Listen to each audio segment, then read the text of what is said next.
Kita pelajar Pancasila, ayo kita jaga untuk Indonesia. Bersatu dalam perbedaan, berpegang tangan dan berlari. Singkirkan egomu, oh kawan, demi negeri. Jadilah generasi emas, cerdas berkarakter itu kita. Berjuang dan harus berani, kita terus torehkan prestasi.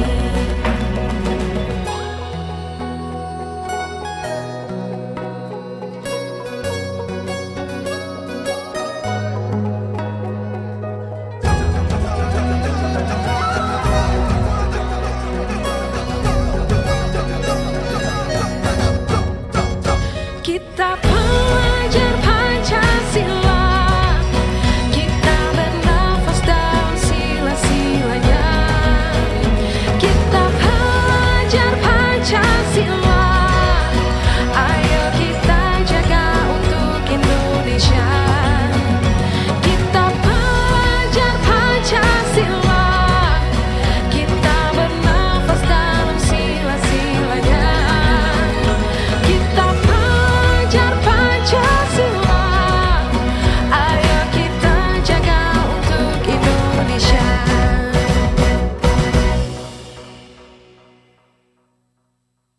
Halo sahabat karakter, apa kabar? Mudah-mudahan sehat dimanapun teman-teman semua berada. Dan selamat datang di talk show Pelajar Pancasila Generasi Emas. Bersama saya Kika Namara. Dan saya Kak Gustiwana. Dan seperti yang sahabat karakter sudah saksikan, saya baru saja berkolaborasi bersama dengan rekan saya ini, seorang musisi muda berbakat yang sangat bisa kita banggakan ya. Dan beliau ini bersama dengan grupnya With Genius juga telah menelurkan karya-karya fenomenal yang luar biasa ya, dan ikut mengharumkan nama Indonesia di kancah musik internasional. Oke, kita akan langsung saja. Saya akan langsung tanya nih ke Eka. Yes. Khusus untuk lagu Pelajar Pancasila ini ya Eka ya, ada nggak sih kayak semacam arti atau kesan mendalam, atau mungkin Eka tuh dapat pencerahan, atau mungkin ada cerita unik di balik proses Eka menulis lagu Oke. Pelajar Pancasila? Pelajar Pancasila itu buat saya salah satu karya saya yang sangat berkesan buat saya. Kenapa? Karena saya sebenarnya sangat terkesan dengan 6 poin dari Pelajar Pancasila, karakter-karakter Pelajar Pancasila. Seperti beriman, berkebinekaan global, bergotong royong, mandiri, benar kritis, dan kreatif. Itu poin-poin yang selama ini saya hidupi selama saya dari mulai sekolah sampai dengan sekarang. Yang menjadi prinsip saya dalam berkarya. Diimplementasikan setiap hari Iya. dalam kehidupan sehari-hari. Dan kemudian bekerjasama dengan Kemendikbud juga dengan Mbak Kikan, kami sepakat untuk memasukkan poin-poin itu ke dalam lagu. Wow. Dan luar itu biasa. saya masukkan di dalam semua liriknya, dan ketika teman-teman dengar lagunya ya ada di dalam lirik itu, dan 6 poin tadi itu yang menjadi fondasi dari kita semua anak-anak muda ketika mau berkarya. Susah nggak sih, pertanyaannya itu, susah nggak sih coba memasukkan poin-poin itu ke dalam komposisi sebuah lagu Oke. gitu? Memang karena kebiasaan bikin lagu cinta, jadi kalau bikin lagu kayak gini kok rasanya ada yang kurang pas gitu. Tapi akhirnya setelah beberapa kali menulis dan akhirnya tersampaikan gitu. Kalau Mbak Kikan sebagai yang nyanyiin lagu ini, lirik bagian mana yang paling berkesan buat Mbak Kikan? Kalau buat aku ya, lirik yang paling berkesan itu jujur di part dimana jadilah generasi emas, Oke. cerdas berkarakter itu kita. Itu rangkaian kalimat itu menurut aku kuat sekali, walaupun memang secara keseluruhan sebagai satu lagu itu poin-poin penting semua tuh ya. Betul. Dari awal sampai habis. Tapi kalau Eka tanya mana sih bagian yang paling berkesan, buat aku itu bagian yang itu. Berarti kita sama. Sama, Kenapa Eka juga generasi bagian emas? Karena saya ngebayangin masa depan Indonesia 20 tahun ke depan adalah generasi kita. Gitu. yang Jadi, sekarang ini ya. kalau kita tidak mengemaskan generasi kita, maka ke depannya 20 tahun ke depan tidak jadi emas. Ya, Gitu nggak? betul Jadi memang sekali. ya generasi yang kita sekarang ini perlu banget gitu. Keren. Dan kemudian mau mencoba mengemas ini ke dalam bentuk talk show gitu ya. Ya, kita membawakan poin-poin ini ke dalam talk show, dan kita akan mengundang banyak sekali talenta-talenta berbakat dari seluruh Indonesia untuk sharing di talkshow kita yang sekarang ini. Yang pasti anak-anak muda sesuai dengan karakter pelajar Pancasila generasi emas. Betul, nggak cuma musik, nggak cuma apapun seninya, kita akan undang ke sini dan yang penting mereka berkarya dan karyanya bagus dan mengamalkan nilai-nilai pelajar Pancasila, kita akan undang ke sini. Gitu. Oke, dan ini pas banget ya Kak, karena setiap tanggal 9 Maret itu kan kita peringati sebagai Hari Musik Nasional. Hari Musik Nasional, betul banget. Jadi sahabat karakter, sehubungan dengan hal tersebut, saya dan Eka akan menghadirkan dua musisi yang menurut kami sangat merepresentasikan karakter pelajar Pancasila generasi emas. Untuk yang pertama, kita akan langsung sambut saja. Ini adalah seorang anak muda yang menurut aku pribadi itu unik banget ya, karena dia punya kecintaan yang luar biasa untuk melestarikan budaya tradisional asli Indonesia. Dan tadi mungkin sahabat karakter juga sudah sempat menyaksikan penampilannya bersama saya dengan Eka. Saya akan langsung saja panggilkan, ini dia Ganzer Lana. Halo Ganzer. Hai Ganzer. Selamat Abang. datang. Kabar Selamat baik. datang. Silakan duduk. Terima kasih. Baik sahabat karakter, kita sudah kedatangan ini Ganzer Lana ya. Bisa dilihat dari tampilannya ini unik sekali. Semuanya. Dan ini nggak perlu diragukan lagi ya kecintaannya sama Indonesia, kecintaannya kepada musik tradisional Indonesia. Boleh tahu bro, Ganzer, baju kamu tuh motifnya apa sih? Oh ini motif orang Dawan ini. Ini Orang ada apa, motif maaf? orang Dawan. Jadi ada Dawan. suku Dawan di sana. Oke. Suku Dawan itu dari TTS dengan TTU, Timur Tengah Selatan dengan Timur Tengah Utara. Oh, Oke, baik. Di Pulau Timur. Di Pulau Timur. Ah, ah. Oke, dan ini adalah motif Ya, khas dari sana ya. Benar, ini kebetulan didesain khusus sama salah satu desainer di sana. Oke. Di NTT. oke. Ya, Siap, kita minta buat kita berdua nanti. Oh ya, boleh, Buat boleh. dibawa pulang. Boleh. Satu ya, satu buat Eka. Boleh. Oke, Ganzer. Ini kalau ngomongin Ganzer ya, saya Ya. pasti langsung ingat sama alat musik Sasando. khas NTT yang Ya. satu ini ya. Boleh diceritain sedikit nggak sih Ganzer? Ini awal mulanya Ganzer tertarik memainkan sasando atau memang kalau di NTT itu setiap anak NTT itu harus bisa main sasando misalnya gitu. Boleh diceritain sedikit Oke, nggak? ya. Jadi awalnya saya tahu sasando itu di tahun 2013, Kak. 2013. 2013. Dulu saya pengen kuliah di Jogja, di Institut Seni Indonesia Yogyakarta. Sempat nyoba, tapi itu berapa kali itu nggak masuk gitu kan, diisi. Akhirnya balik kampung. Nah, balik kampung, terus pertama kali ngelihat sasando, itu kayak terpukau gitu sampai 2 menitan. Itu cuma ngelihat sasando kayak dengan soundnya yang indah kayak gitu. Di salah satu kursusan musik di sana waktu itu, saya datang ke sana lihat kok ada instrumen yang bisa bunyi kayak gini. Itu di tahun 2013 dan pertama kali saya lihat sasando langsung. Pertama kali Pertama melihat kali. alat musik sasando, Alat musik asli sasando. itu seperti apa sih? Seperti ini. Terus Iya. langsung nyobain atau gimana? Terus itu saya pengen belajar. Ketika itu saya belajar selama 1 bulan dan baru belajar sekitar 2 minggu itu sudah bisa main 3 lagu waktu itu. Dalam waktu 2 minggu 2 sudah minggu. bisa main 3 3 lagu. lagu. Oke. Itu polanya sama dengan gitar atau gimana sih? Senarnya, tuningnya? Kalau tuningnya dia agak beda dengan gitar karena sasando kan ada 32 dawai yang ini, ada 32 dawai dan dia punya tata nadanya sendiri. Kalau gitar kan memang ditekan gitu kan. Kalau ini memang dia hanya dipetik gitu. Jadi dia punya tata nadanya sendiri. Scale-nya apa kakak? Scale-nya dia diatonis. Dia diatonis tapi sebenarnya ada 9 nada sih. Ada 9 tadi. nada, oke. Kan ada 12 nada gitu. Jadi hanya ada 9 nada saja di sini. Karena ada beberapa nada yang tidak bisa di sini dipasang di sini. Oh, oke. Dan ya target saya kedepannya pengen membuat ya sasando yang bisa yang ada 12 nada gitu. Oh, jadi modifikasi gitu Iya, ya? modifikasi. Dan itu diperbolehkan, artinya secara tradisi apakah boleh? Oh ya, sangat sangat boleh gitu Artinya karena nggak ada pakem-pakem yang dilanggar gitu iya, ya? karena ketika kita berbicara sasando itu sudah pengembangan, bukan lagi kita berbicara tentang tradisi. Karena kalau kita berbicara tradisi berarti kita berbicara tentang sasandu. Itu beda lagi. Ternyata ada 2 jenis ini yang berbeda. Ada sasandu dan sasando. Sasandu dan Sasando sasando. dan sasando. Oke, Nah, dan sasando ini itu disingkat dari kata sari sandu. Sari yang berarti dipetik, sandu bergetar. Oke, itulah artinya Itu artinya sasando. Karena orang Kupang itu kalau mau dibilang mereka sering plesetkan bahasa yang U jadi O, banyak kayak mok jadi mok. Kita di sana kayak gitu. Kalau saya lihat nih, Ganzer ini telah mengamalkan salah satu poin-poin dalam karakter pelajar Pancasila. Salah satunya adalah kreatif dan bernalar kritis. Setuju banget. Tadi juga waktu Ganzer cerita juga aku langsung pikir kan, ini kalau bisa memodifikasi gitu ya, mencoba membuat terobosan-terobosan kreatif. baru, kreatif dan bernalar kritis. Nalar kritis karena Ganzer ini menganalisa justru dari mana asalnya namanya gitu. Betul. Iya. Sampai sejauh itu ya kamu mempelajari. Iya, Ya? waktu itu saya juga penelitian dari Aker tentang Sasando ini, kenapa sih dia bisa lahir di NTT? Nah, sebenarnya dia itu ternyata salah satu media untuk mendatangkan hujan. Oh.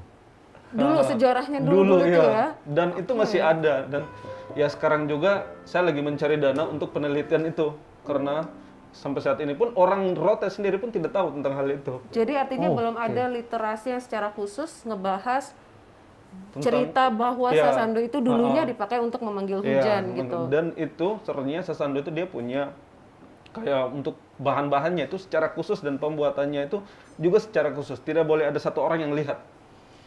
Jadi bikinnya sendiri di dalam Bikinnya ruang sendiri tertutup. di ruangan tertutup. Sakral, itu berarti sama benar, sakral iya. prosesnya gitu. Pakai kayak puasa gitu-gitu nggak sih? Gimana? Pakai puasa gitu nggak atau pantang nggak boleh makan apa apa gitu Ya, nggak? itu yang pembuatnya untuk Yang pembuatnya. Dan waktu itu saya ketemu dengan pembuatnya sendiri dan keturunannya juga, Oke. yang dari orang pertama kali yang menemukan Sasando ini.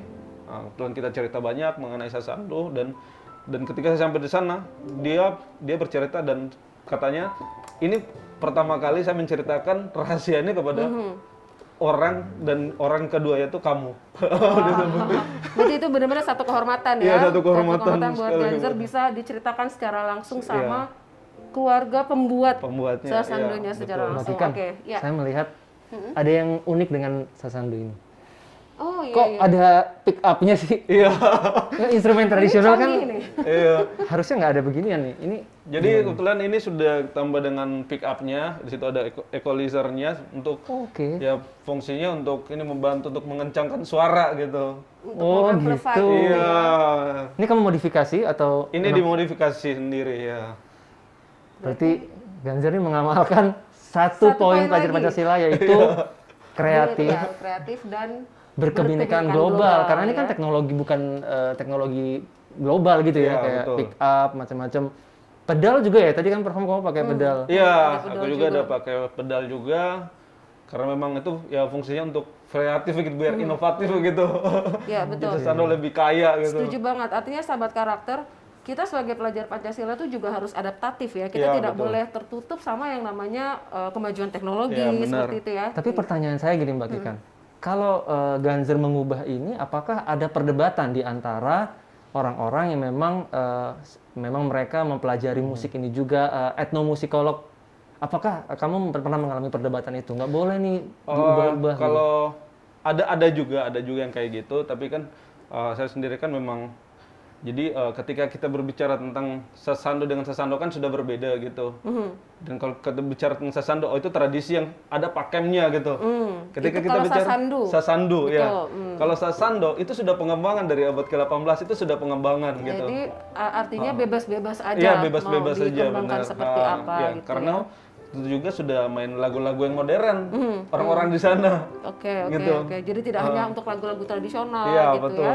Oke, baik. Nah, sebetulnya ada satu hal lagi nih ya, Eka, yang aku tertarik juga karena setiap melihat pemain Sasando itu biasanya aku melihat mereka juga menggunakan topi yang tadi topi dibawa ini. nih Iya, sama betul. Ganzer. Boleh diceritain nggak Ganzer? Apa namanya dan mungkin ada filosofi apa sih? Jadi topi ini namanya Ti'i Langga. Ti'i Langga. Iya, Ti'i Langga. Nah, Ti'i Langga ini jadi menurut filosofi masyarakat di sana itu Ti'i Langga ini adalah sebuah topi yang simbol kejantanan seorang pria gitu. Jadi hanya boleh dipakai oleh pria ya? Iya, Perempuan hanya nggak boleh. ada yang pakai Ti'i Langga Nggak ada, ya? iya, Oke. nggak ada yang pakai Ti'i Langga perempuan. Dan semakin berkembang di sini, dan topi ini digunakan untuk orang yang bermain Sasando juga. Gitu. Jadi setiap orang yang bermain Sasando di Pulau Rote itu wajib menggunakan topi ini juga. Ti'i Langga ini. Ti'i Langga. Berarti ini nanti selain baju ini buat saya juga. Tapi Oh, Mbak iya. Kikan nggak usah. Iya, Ya kan? Boleh, Nggak boleh, usah. boleh. Nggak bisa pakai soalnya. Dan nagih dulu sebelum acara selesai, nagih dulu gitu. Biar ingat. Oke, berikutnya nih Ganser. Yang kami tahu juga Ganser kan sempat juga membentuk satu grup ya, Oh iya, namanya betul. SAS atau SAS sih bacanya itu sebenarnya? SAS. SAS ya, ya, bacanya iya. SAS. Dan ini satu grup yang sangat unik ya sahabat karakter karena di grup itu Ganser menggandeng seorang pemain sape yang sape. adalah alat musik tradisional Kalimantan, Kalimantan, ya, iya, atau betul. itu kan alat musik tradisional orang Dayak ya, Orang betul Dayak, ya. benar, Kak. Nah itu boleh ceritain sedikit nggak sih soal grup SAS ini? Oh ya, jadi awalnya itu, jadi kebetulan kami berdua ya sama teman saya Gregorius Argo, itu kita satu kampus. Oh, satu kampus. Satu kampus diisi jurusan etnomusikologi. Jadi setelah di sana, karena kebetulan yang mau dibilang yang inovatif dengan perkembangan instrumen, itu kebetulan hanya kami berdua begitu, yang cocok begitu. Oh, oke. Kayak yang lain mungkin lebih kayak ya tradisi sekali gitu. Kalau Tapi- kalian semangatnya memodifikasi gitu modifikasi ya. semua. Akhirnya saya ngajak dia ke sini Jakarta, ayo kita ke Jakarta gitu, kita ngembangkan potensi kita di sana. Nah, akhirnya kebetulan pas waktu itu ada acara, salah satu acara di stasiun TV yang bilang ya Rising Star gitu. Nah kita kompetisi ya, kompetisi kita ikut itu. Akhirnya masuk sampai ya 20 besar. Nah akhirnya udah dikenal di situ. Oh kayaknya bagus ini kita kembangkan terus saat ini. Seperti itu. Oke. Nah berikutnya ini kalau saya nggak salah ya sempat dapat kesempatan juga untuk tampil di Istana Negara di hadapan Bapak Presiden Joko Widodo. Itu Ganser sendiri atau bersama dengan SAS atau bersama dengan? Oh waktu itu dengan SAS. Dengan SAS ya? 2 kali sih saya tampil di Dua sana. kali, oke. Waktu itu yang pertama saya kebetulan solo Sasando pas 17 Agustus 2015 di Istana Negara. Oke. Waktu itu. Terus itu yang kedua itu yang sama SAS. Ganser ini udah puas belum sih dengan pencapaian yang kamu capai sekarang? Belum sama sekali. Pengen Belum sama ngapain sekali. lagi? Apalagi yang jadi Jadi yang pertama memang saya pengen kembangkan Sasando ini menjadi ya 12 tangga nada tadi, 12 nada itu yang pertama. Terus itu yang kedua ya pengen Sasando ini bisa masuk di ya mau dibilang ya dunia musik Indonesia. Dan internasional. Ya dan internasional. Amin. Oke. Karena memang saat ini yang saya lagi perjuangkan itu sih. Jadi kan selama ini orang-orang hanya melihat yang dari ini pengalaman saya. Jadi kayak musik-musik etnik itu ya udah kalian hanya main di event-event plat merah gitu. Event-event pemerintahan. benar. Dan saya tidak mau kayak begitu. Sasando juga kayak instrumen-instrumen etnik Indonesia itu juga bisa berdiri dengan musik-musik Indonesia gitu. Karena itu menjadi karakter bangsa Indonesia. Betul, setuju sekali. Oke. Nah, saya kemarin nyontek dari YouTube-nya Ganser. Kayaknya Ganser ini baru rilis lagu nih. Wow, selamat ya. Ceritain dong tentang lagu kamu dong. Jadi makasih Kak. Jadi lagu itu saya tulis dalam bahasa Dawan, dan bahasa Kupang. Oke, jadi dalam dua bahasa Dalam nih. 2 bahasa. Jadi sebenarnya itu lagu itu saya kerja dalam sehari itu. Oke. Lagu. Jadi dari liriknya tulis terus sama musiknya. Kebetulan waktu itu memang kekasih hati ulang tahun gitu. Kekasih hati. Oh, iya. oke. Ada My story tua, khusus. my tua. My tua itu apa? My tua itu pacar. Pacar. Iya. My tua. Oke. Ulang tahun udah jadi tulis dalam sehari gitu. Oh, biar sekalian ini dirilis Oke. gitu. Kalau teman-teman mau nonton harus nonton di mana? Ya, bisa nonton di YouTube Ganser Lana. Oke. YouTube Iya. Ganser Lana. Nonton aja tapi nggak usah di-subscribe, nonton aja. Di subscribe. Subscribe-nya Kak Gustiwana aja, membagikan. Oke. Nah, berhubung nih Mbak Kikan, hari ini kan hari musik nih. Iya. Hari musik nasional nih. Saya mau nanya ke Ganser sebenarnya arti musik buat kamu tuh apa sih? Jadi kalau dari saya pribadi musik itu adalah musik itu bagian dari pribadiku. Karena setiap permasalahan yang saya hadapi itu saya bisa tenang hanya dengan musik, memainkan Sasando. Dan semua masalah itu bisa hilang. Dan saya tidak bisa, saya pasti tidak akan memikirkan apapun ketika saya berada di dunia musik begitu. Iya, iya. Walaupun dalam masalah sebesar apapun. Kalau gitu boleh saya simpulkan untuk Ganzer, musik adalah penyelamat, betul nggak?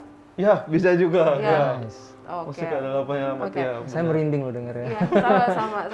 Oke, dan Ganzer, sebelum Eka akan nanya lagi ya, saya mau minta Ganzer, ada nggak sih pesan-pesan untuk anak-anak muda Indonesia di seluruh Indonesia ya, dari Sabang sampai Merauke, yang mungkin punya cita-cita yang sama dengan Ganzer gitu, mungkin punya kecintaan yang sama juga terhadap musik atau alat musik asli di daerahnya. Ada pesan nggak sih dari Ganzer, gimana cara mereka untuk ayo pasti bisa meraih mimpi, atau pasti bisa memperjuangkan terus apa yang sedang mereka perjuangkan gitu. Ada pesan khusus nggak sih? Ada. Jadi buat teman-teman di seluruh Indonesia, yang khususnya untuk musisi-musisi etnik,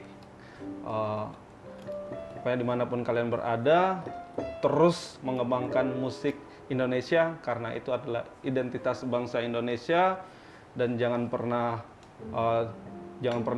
putus asa untuk mengembangkan musik-musik kalian, karena sebenarnya kayak pengalaman saya ketika berada di beberapa negara yang saya kunjungi, ketika orang dengar musik ini, itu adalah musik bangsa Indonesia. Jadi teman-teman semua terus kembangkan dan terus inovasi dengan musik-musik etnik Indonesia. Yes. Luar biasa. Terima kasih. Oke. Ganzer.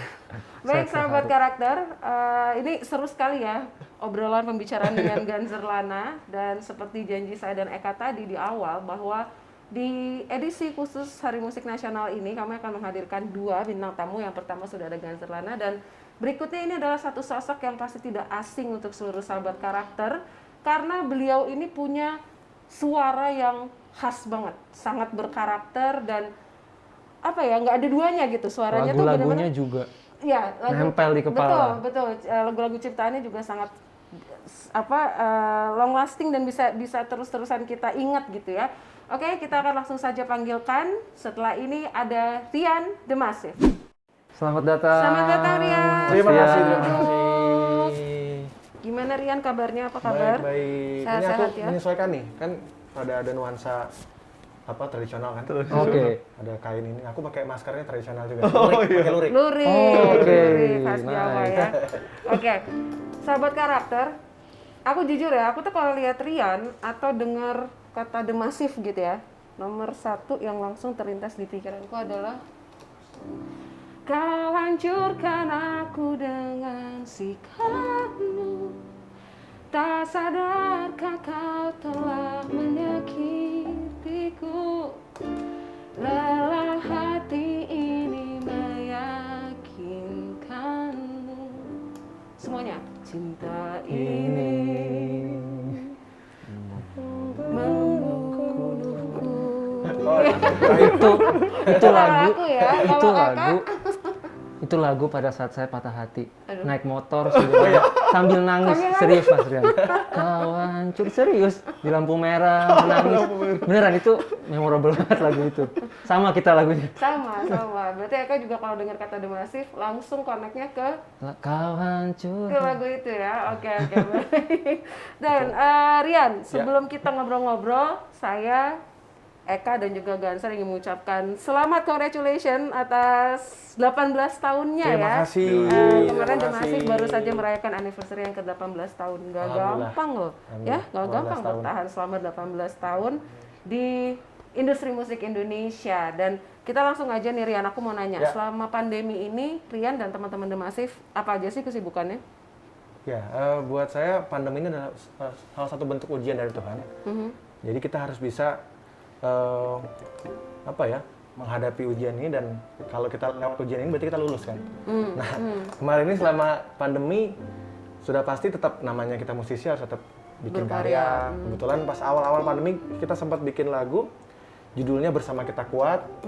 Terus video klipnya ngajakin beberapa berbagai profesi ada yang banyak lah, ada yang pemain sepak bola, ada yang jaga minimarket gitu-gitu. Jadi semuanya aku ajak nyanyi, dan ya alhamdulillah lagunya sekarang kalau kita perform pasti kita bawain judulnya Bersama Kita Kuat.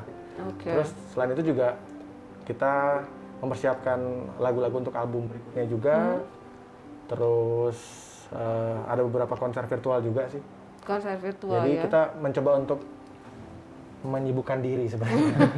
Dan seminggu sekali pasti ada meeting. Jadi sampai saat ini kita selalu ada meeting rutin dan ada latihan rutin juga. Jadi biar tangan-tangan nggak kaku, biar tenggorokan juga tidak kaku juga. Jadi harus tetap latihan. Supaya lemnya itu tetap rekat ya, walaupun di Betul. tengah pandemi COVID ini, tapi namanya band itu kan chemistry-nya harus dijaga terus ya. Dan menurut saya The Massive ini salah satu generasi emas di Indonesia. Setuju?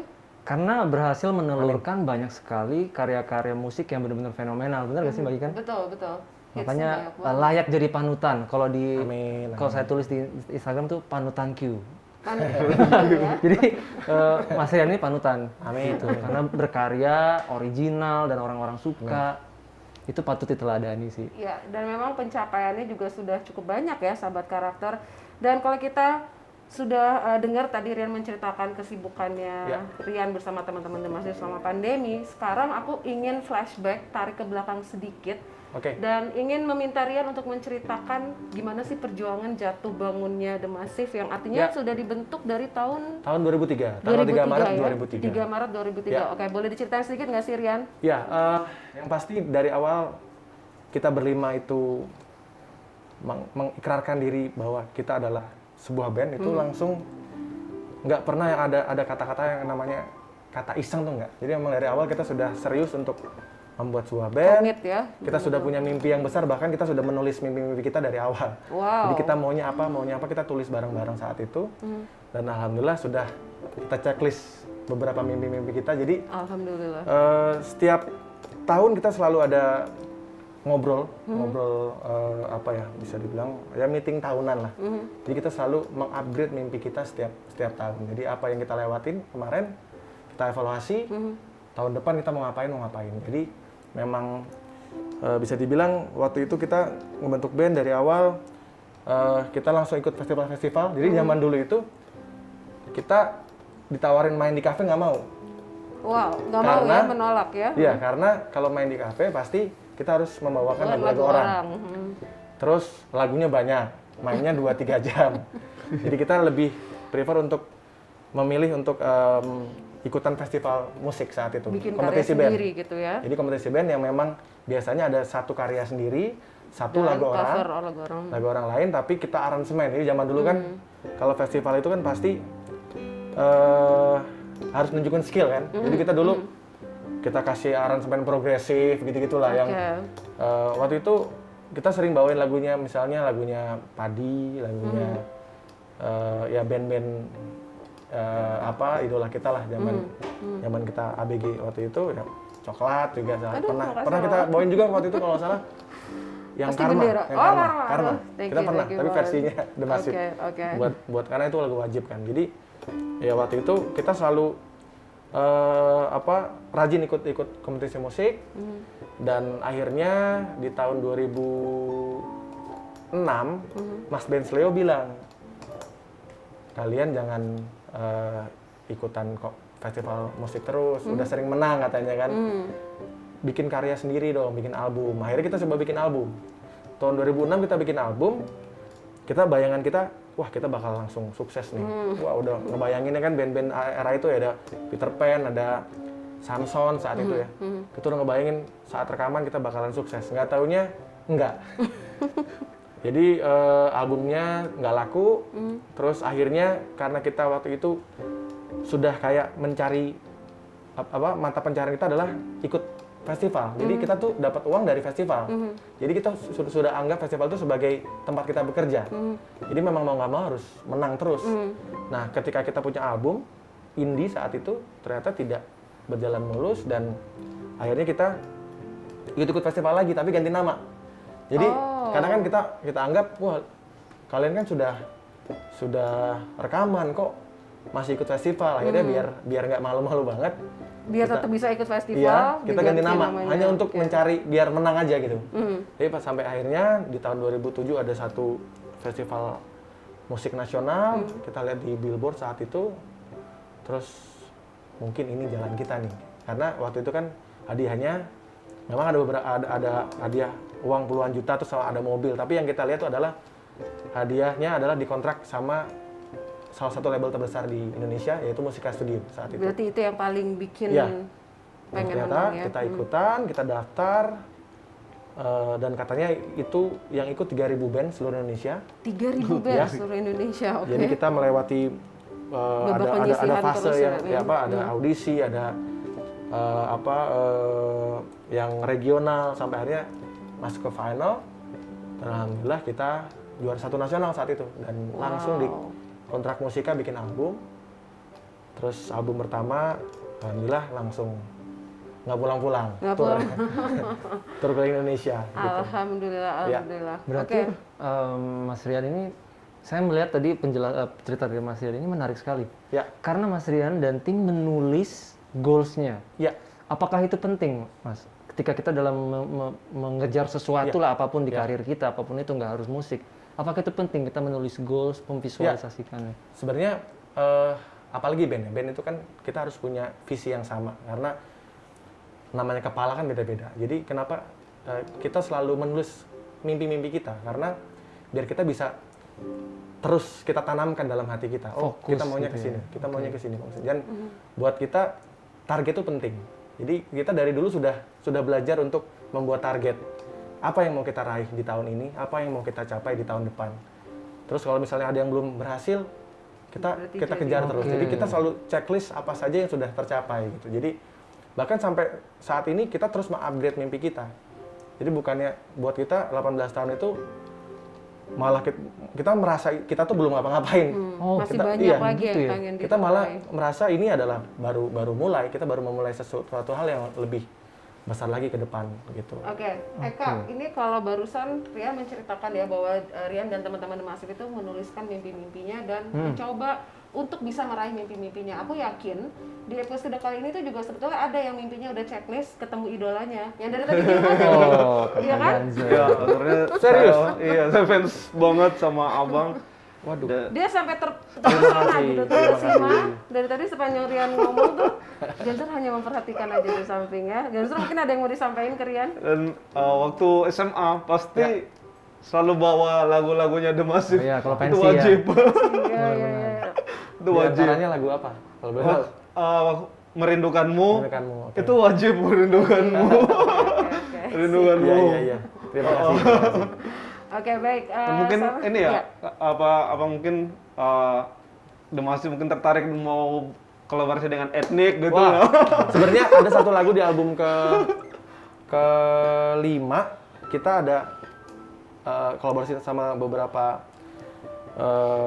pemain etnik juga. Ada kendang, ada Saluang. ya? Saluang. Oh ya, Ada satu Padang. lagu judulnya Bersama Dalam Cinta.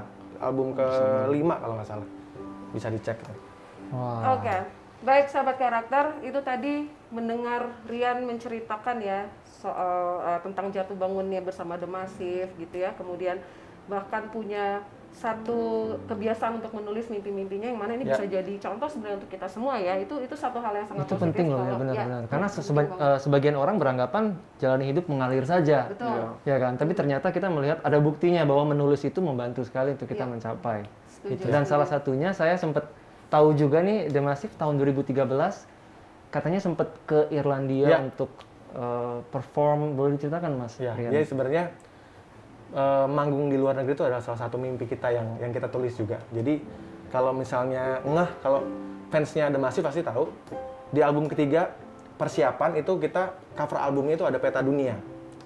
Terus ada poster The Beatles di situ. Jadi sebenarnya waktu itu sebenarnya itu adalah salah satu kode kita bahwa kita tuh pengen bisa berkarya, bisa keliling dunia. Dan 2013 kita ikutan festival yang waktu itu kita harus bersaing dengan beberapa band-band yang mungkin lebih senior dari kita.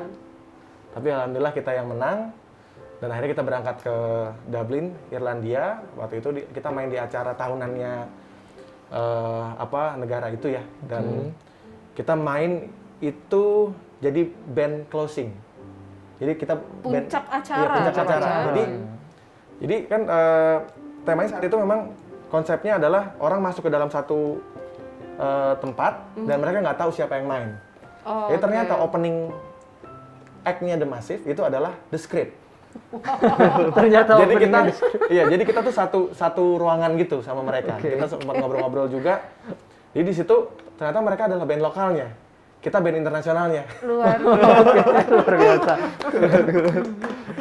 Kalau aku udah pulang tuh Eka, begitu tahu openingnya The Script, saya pulang aja deh. Tapi kita yang norak, malah kita yang nontonin mereka gitu. Padahal kita band closing. Nah, yang saya penasaran nih Mas Ya. Rian, kan Mas Rian bersama dengan The Massive sempat melakukan rekaman di Abbey Road. Ya, Studio impian semua anak band, Yes. oke. bahkan sampai sekarang gitu loh. Iya. Saya pengen banget ke sana untuk mencoba alat-alatnya. Bisa ceritain nggak gimana sih kenapa Nah, bisa ini balik terjadi? lagi ke tahun 2012.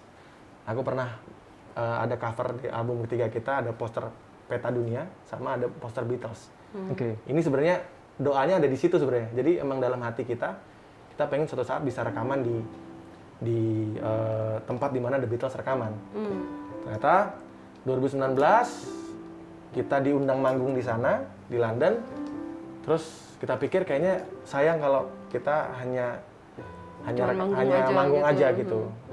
Terus kita bilang ke label kita, ke Musika, boleh nggak kalau kita rekaman di sana gitu. Dan akhirnya diizinkan dan akhirnya kita merekam 20 lagu secara live.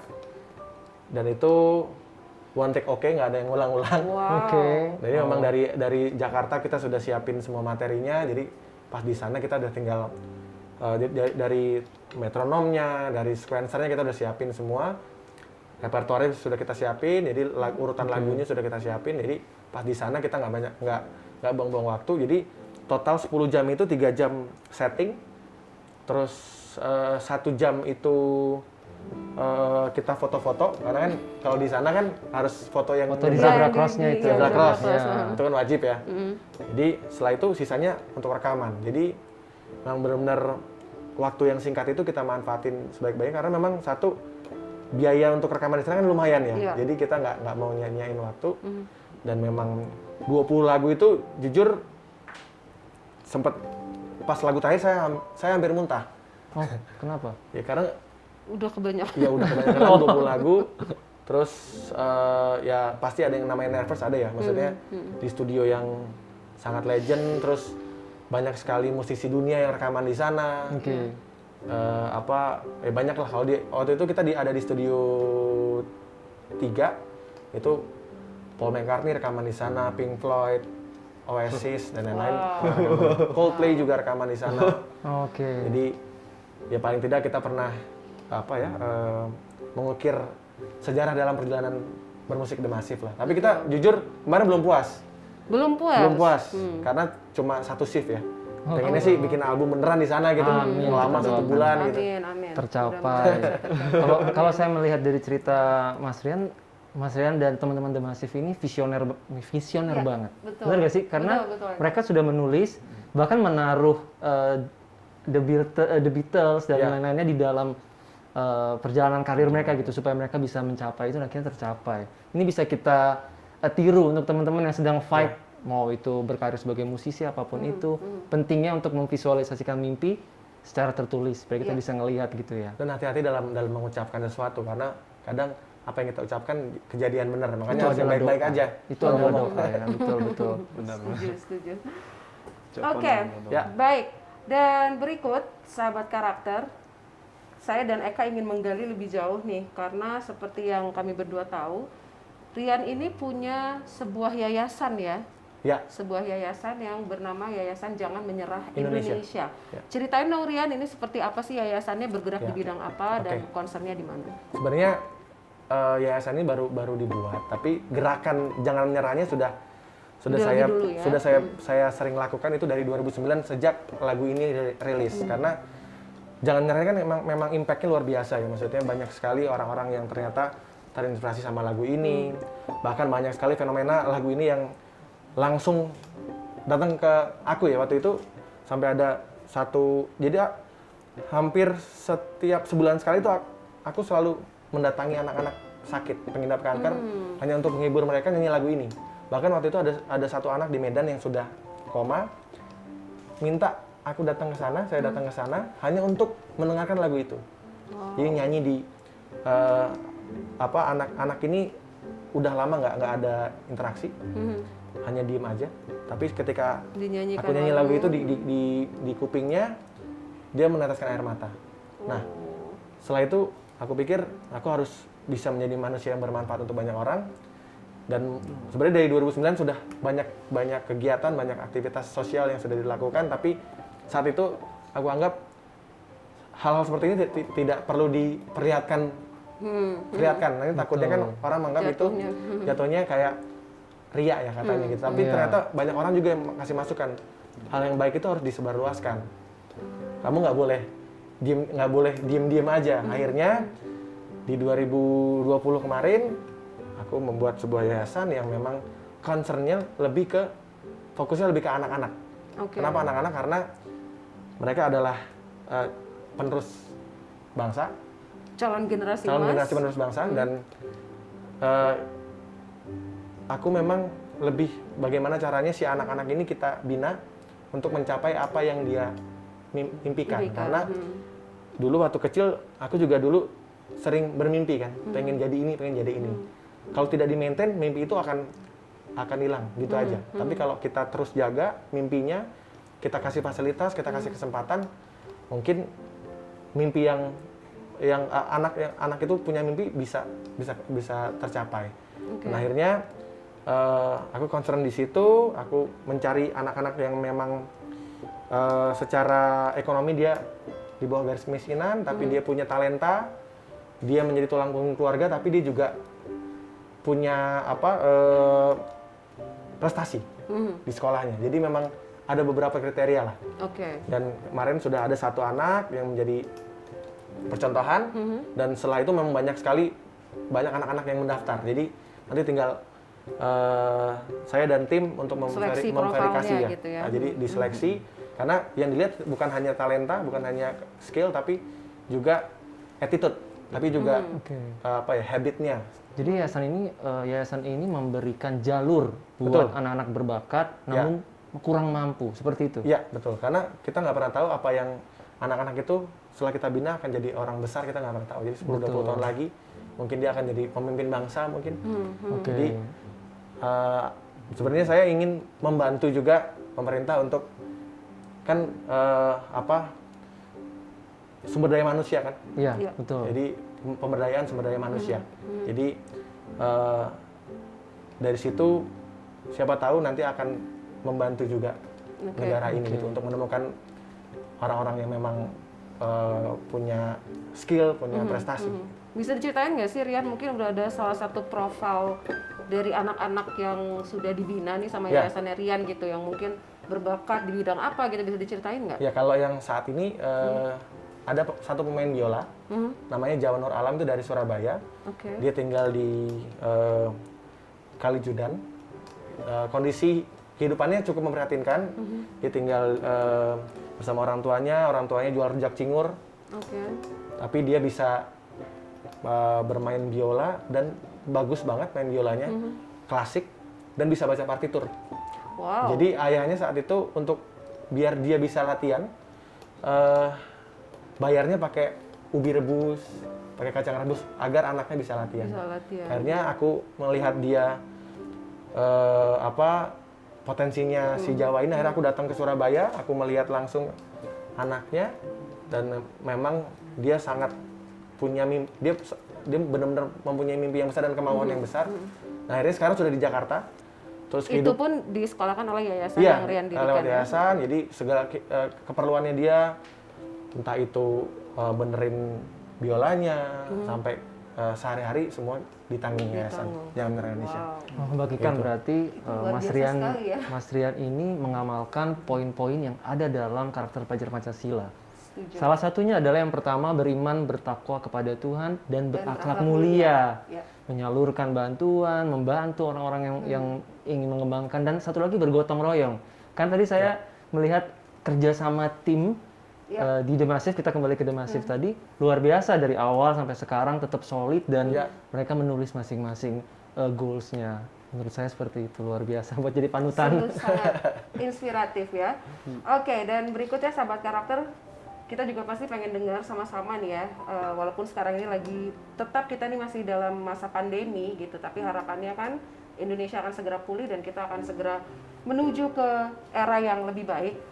The Massive apa nih rencana ke depannya, next project-nya Ya. mungkin mau ngapain?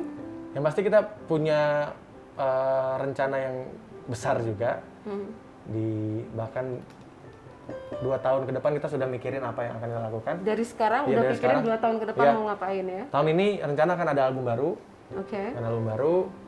Terus kita juga sedang mempersiapkan, sedang belajar untuk membuat lagu-lagu berbahasa Inggris gitu. Jadi, Oke. Berarti itu yang terdekat ya? yang Itu terdekat ya. proyek-proyek terdekat dari The Massive.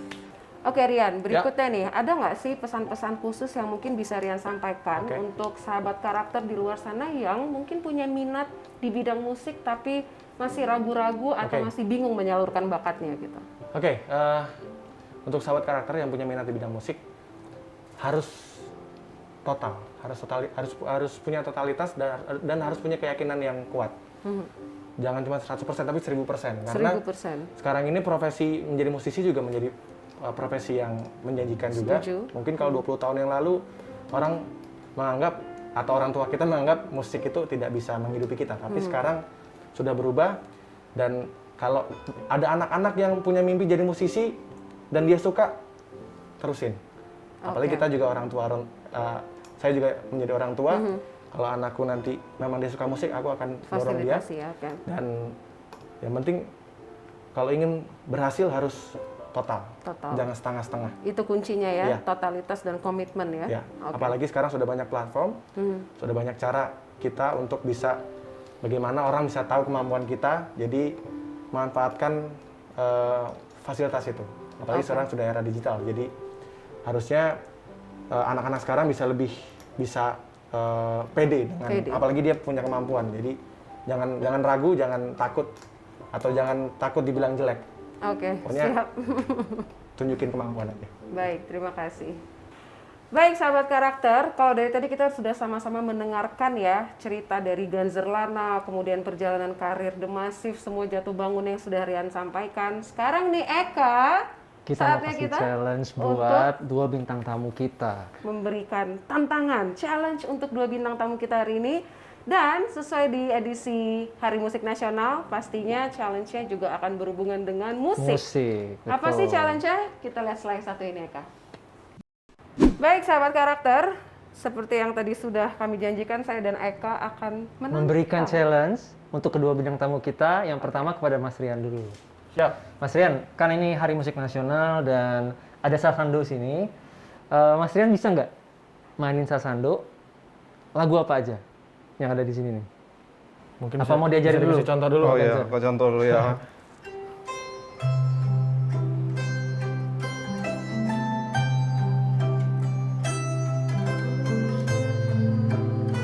Dalam hati Mas Rian bingung ini C-nya mana?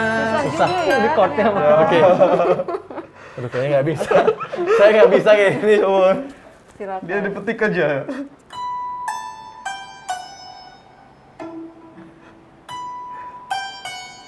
Dah.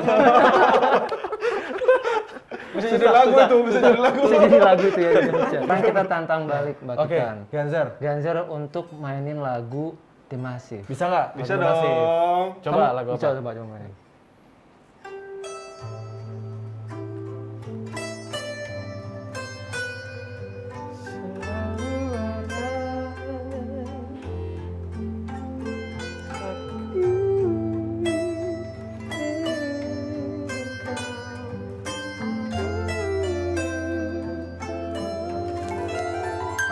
Wah, mantap. Enak banget Keren, keren, suaranya. keren. Beda banget sama yang Mas Rian tadi main ya. Tadi amatir. Oke.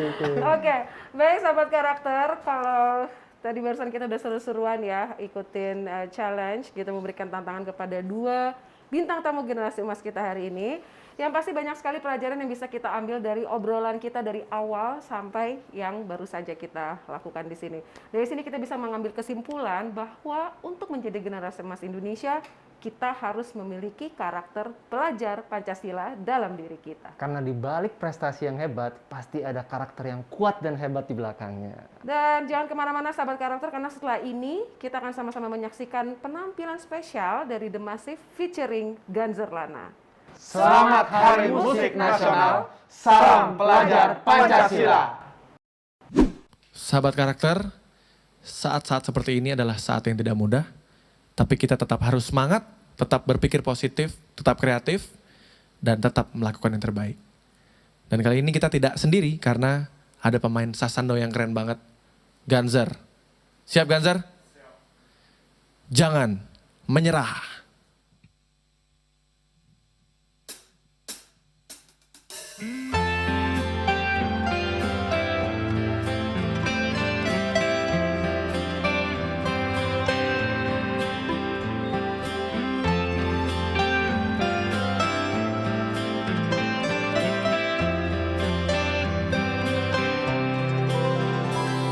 Tak ada manusia yang terlahir sempurna. Jangan kau sesali segala yang telah terjadi.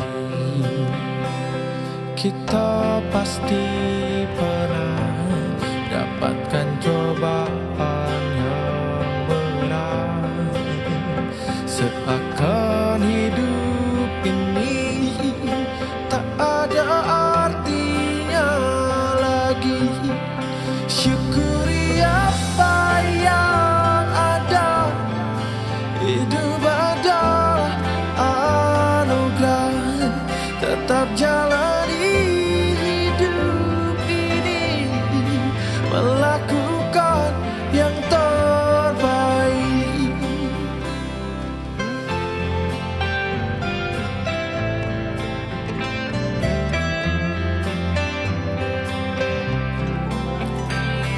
Tak ada manusia yang terlahir sempurna. Jangan kau sesali segala yang telah terjadi. Syukuri apa yang ada. Hidup adalah anugerah. Tetap jalan